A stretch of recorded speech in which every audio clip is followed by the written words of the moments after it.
to Discover Barnstable, the official podcast of the town of Barnstable. A podcast where you can meet the people who steward the programs and services for the town of Barnstable that connects us to our quality of life. We invite you to join the conversation as we navigate municipal government and our community pathways to help you discover Barnstable.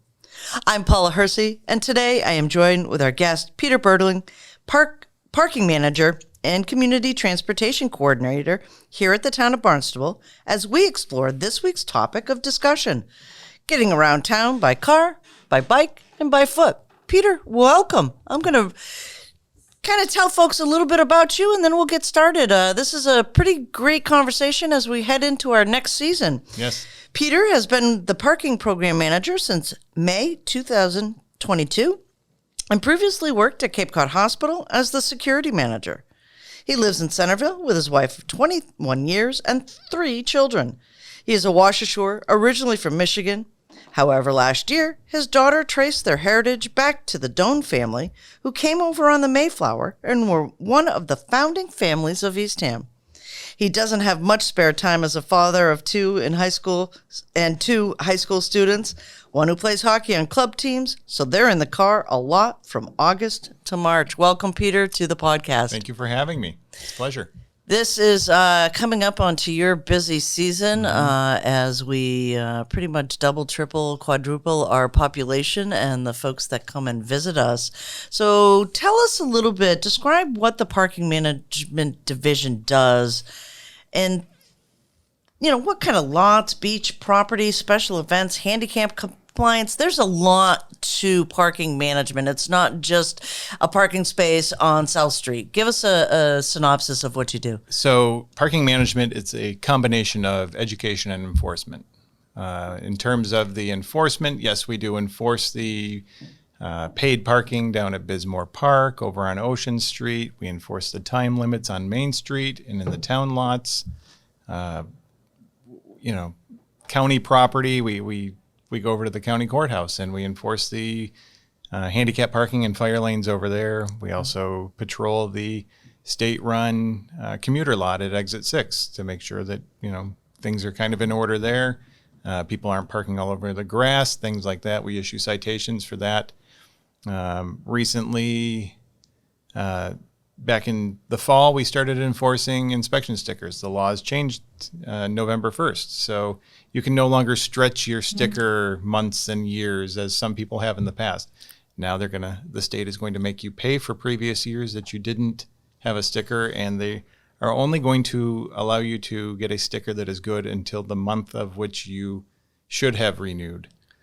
So we started enforcing that as an educational effort to go get your sticker now, because come November 1st, the state's going to catch up with you. So we started enforcing it, and that's one of our tickets that you show me a new sticker and I will dismiss it.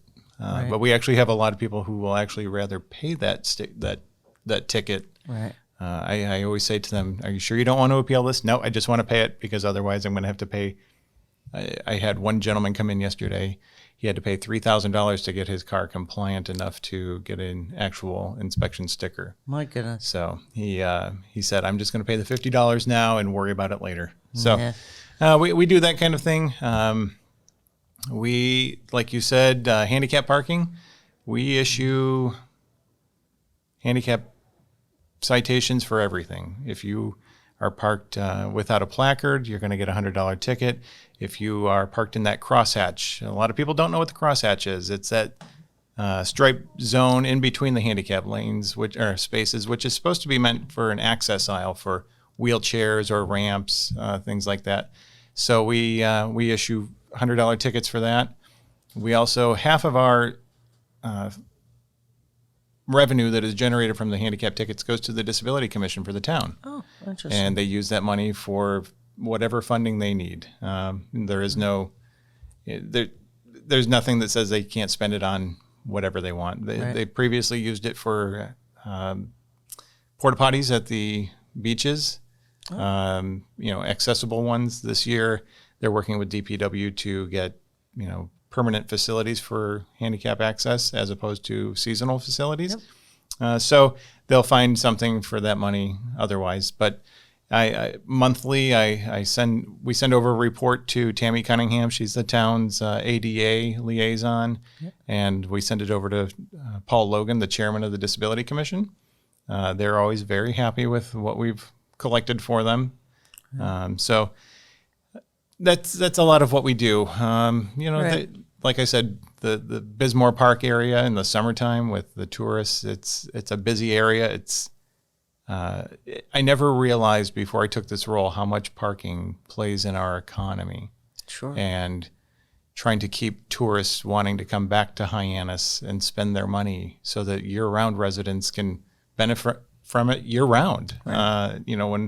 When in our slower months of January and February, we have to keep our businesses afloat and things like that. So to have that revenue in the summertime, sure, it helps everybody. So I never realized it until I took this role, what it means. So yeah, and it's interesting too that you've mentioned fire lanes. We I think notice this much more around Christmas time and the holidays, where people who want to just run in for one thing and they're parking in a fire lane, but that fire lane's there for a reason. Right. It's there for first responders if there is a fire or some kind of emergency at the mall or perhaps at the plazas that we patrol as well. So that's interesting that there's so much that goes in education wise too, that you're helping residents and visitors understand that parking may be at a premium, but there are rules to follow, and the rules are there mostly for safety. Right, exactly. It is a safety matter. It really is. We do have a very walkable village in Hyannis. There's a number of lots.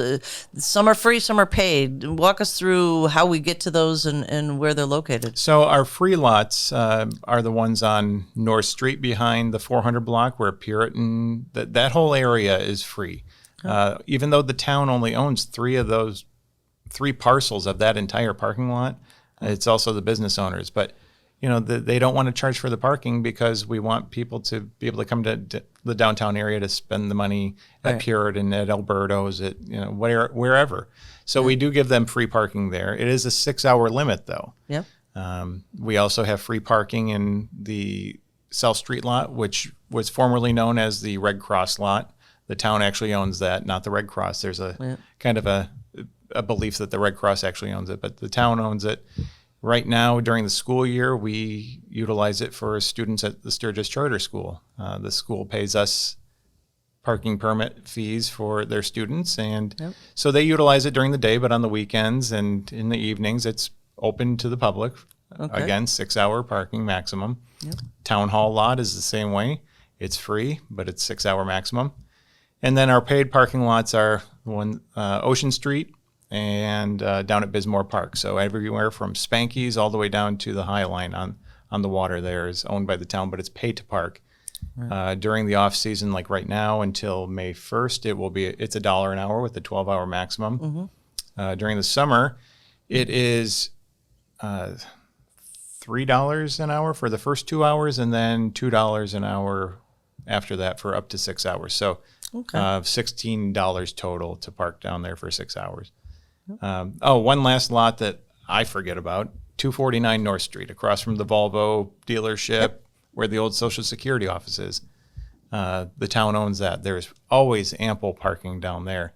Right. And in fact, in the evenings, I find it, in the summertime, I find it quite full because there's so many restaurants down on that end of Main Street that people patronize, so they utilize our parking lots down there. Right. So, and there was a East End parking lot as well, across from Bradford's area. Is that no longer? 200 Main Street. Yes. Okay. Yeah. So the town hall annex is over there, and it used to be pay to park. It's now free. Okay. 6-hour maximum again, and then on Main Street it's 2-hour maximum. 2-hour maximum on Main Street. Okay, excellent. We want to turn those parking spots over for people to be able to come in and eat, shop, walk around, go to the JFK Museum, things like that. So. Exactly. Okay. And then let's talk a little bit about parking violations because there's always confusion with residents and visitors alike. Parking management versus Barnstable Police Department. Is there a difference? Do both of you are able to do citations? Are the citations different from one to the other? The citations are the same. Okay. They're all issued under the same town bylaws and state laws if they apply. Okay. We actually supply the police department with their handwritten tickets. Okay. That the police issue. We have the convenience of handheld devices and Bluetooth printers to print them. They have to write them by hand. And when they are done writing them, depending on how busy they are, they may send them over immediately. They may send them over to us once a week, once every 2 weeks. But then we have to manually input them into our system to keep track of the payment and any kind of fines that, late fees, letters that might have to be sent to these people reminding them that they have these tickets. And ultimately, if you don't pay after 90 days, we mark your license and registration with the Registry of Motor Vehicles for non-renewal. Okay. So eventually you will end up having to pay that ticket. Might as well pay the $40 in the beginning as opposed to $85 down the road and then have to go through the hassle of getting it taken off of your registry record and everything else. But they issue the same tickets. They kind of not so much as we do. They do like in the evenings. It's funny in the summertime. I always get this onslaught of tickets from the police department for cars that are left at the beaches after the gates have been locked up. Oh. So I guarantee you, if you leave your car in a gated parking lot at a beach and the police have to come open that lot for you to get your car out, you will have a parking ticket for $40 for it. Right. Because every beach in the town of Barnstable closes at sunset. Right. So we get those all the time. Another common one that we get from them is when vehicles are left on the side of the road for sale. Oh. Private vehicles with for sale signs, it's not allowed in the town of Barnstable except for on your property. Sure. I wrote a ticket 2 days ago for a vehicle over on Finney's Lane. It was just on the corner of Finney's and Old Finney's with a for sale sign. People don't realize that that's not allowed in the town, but we have bylaws because nobody wants to see these cars just sitting for days, weeks at a time. It seems like there's a lot of work, even seasonal versus, our off season. How do you staff up for seasonal work? Do you add more parking resource officers? Yes. We kind of look at it. I look at like this year because it's my first year doing this. I had looked at last year's numbers and how did we do?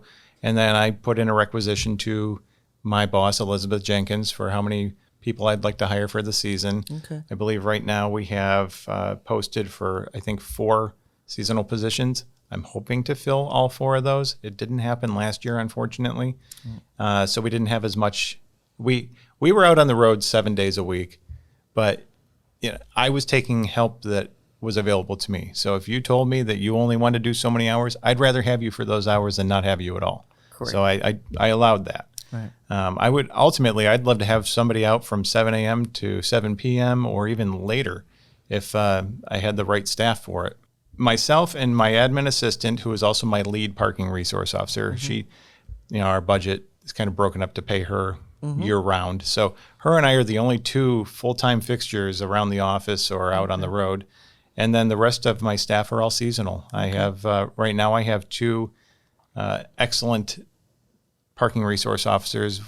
One of them is Donna. She came to me last summer at the end of the 6-month seasonal. I asked her if she wanted to stay on. She said she would.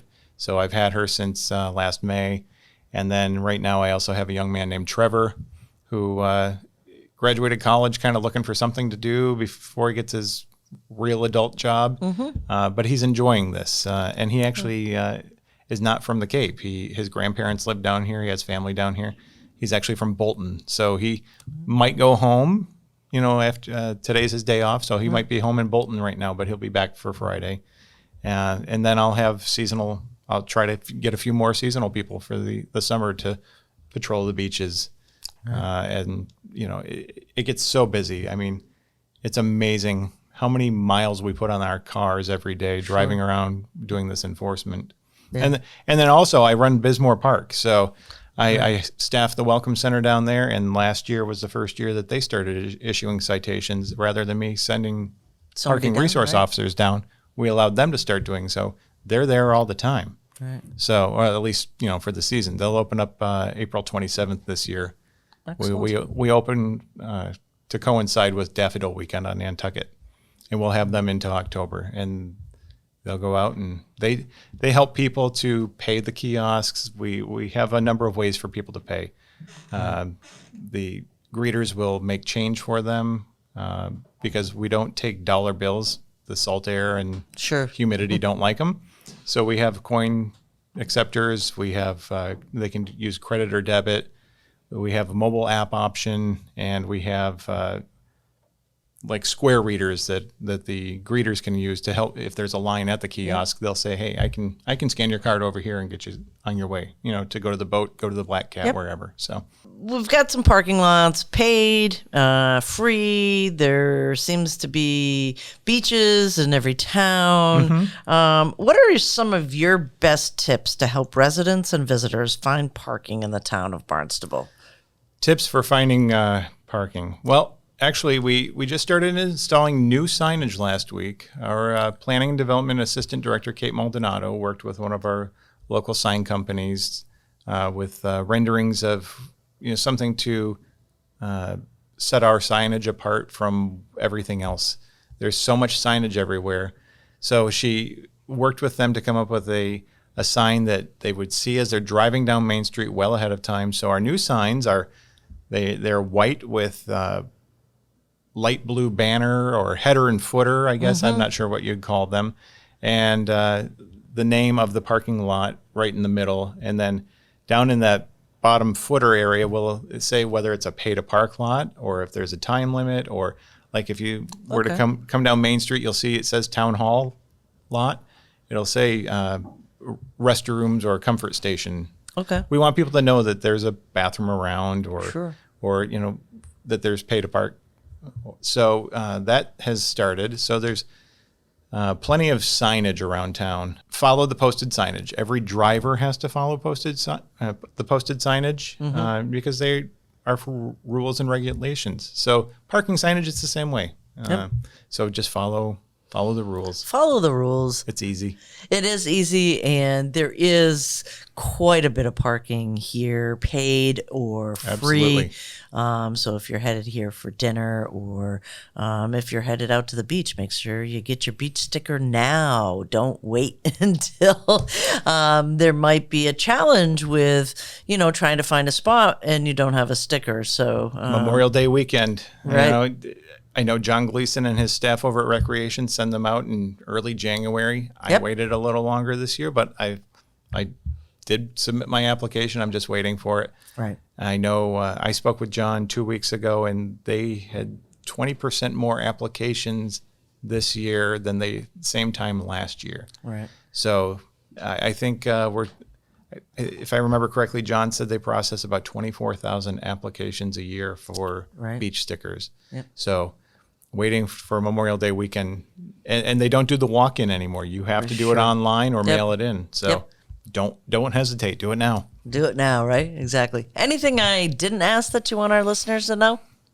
No, I think we've covered everything one way or another. One way or another. If you have questions, they can always call you, right, Peter? What's your number? Absolutely. Our number at the office is 508-862-4673. I'm there as early as 7:45 till 4. But they can always leave a voicemail.